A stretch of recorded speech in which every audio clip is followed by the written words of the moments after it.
On May 31st, 1911, the Titanic was officially launched, and not even a full year later, the poor vessel and more than 1,500 of its passengers and crew would sadly lose their lives when the Titanic would strike an iceberg a few hundred miles off the coast of Newfoundland, Canada, causing it to break apart and sink to the bottom of the ocean, and an unfortunate estimate of nearly 70% of the 2,240 passengers and crew on board of the Titanic lost their lives that day. May everyone on board of the Titanic that day rest in peace. This event is a very sad event, but it is a very widely known event. Fast forward nearly 100 years later into the future, the resting site for the Titanic has become a bit of a tourist attraction. This is where our antagonist per se steps in, and we are talking about OceanGate. OceanGate is a privately held U.S. company operating out of Everett, Washington. They provide these crude submarine tours to visit the Titanic shipwreck. This company was founded back in 2009 by Stockton Rush. Sorry if I butchered the name. Now, these Titanic shipwreck dives are relatively recent. They only started doing them in 2021, but it is their most recent dive that is the cause of a tragedy. The Titan Submarine began its expedition down to the wreckage of the Titanic. On board the Titan Submarine were 5 people: a French maritime expert, Paul Henry Nargelet, a British explorer, Harnish Hording, a British Pakistani businessman, Shahzadi Dawood, his 19-year-old son, Sulman Dawood, who was just a university student over in Strathclyde, and then the CEO himself of OceanGate,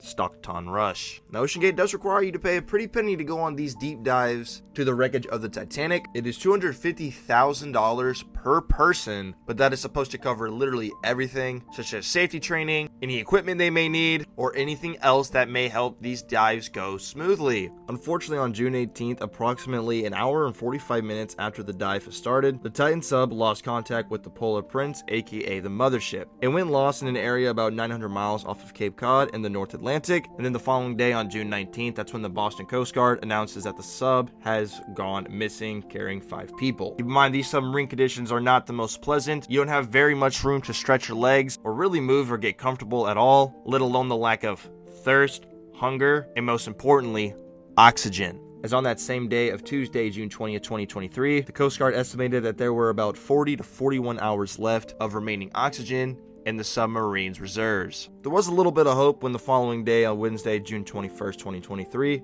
there were some banging sounds detected at 30-minute intervals where the vessel was believed to have gone missing at by a Canadian aircraft searching for the vessel. Sadly, that brings us to today, Thursday, June 22nd, 2023, where earlier this morning there was a debris field found in the area in which the search was taking place. Absolute horrible fate for everybody aboard the Titan Submarine. May they all rest in peace, and prayers out to their families. Now, in this pit of sadness, there are reports of negligence on the behalf of OceanGate, such as there are reports of the crew aboard the Polar Prince, which is the mothership, that they did not notify the Coast Guard of the missing vessel until nearly 8 hours after the Titan went missing. There's also reports from years ago where former employees expressed open safety concerns on the vessel's hull, even though the sub is 23,000 pounds and made of highly engineered carbon fiber and titanium. The OceanGate expedition still strayed away from industry normals such as declining voluntary,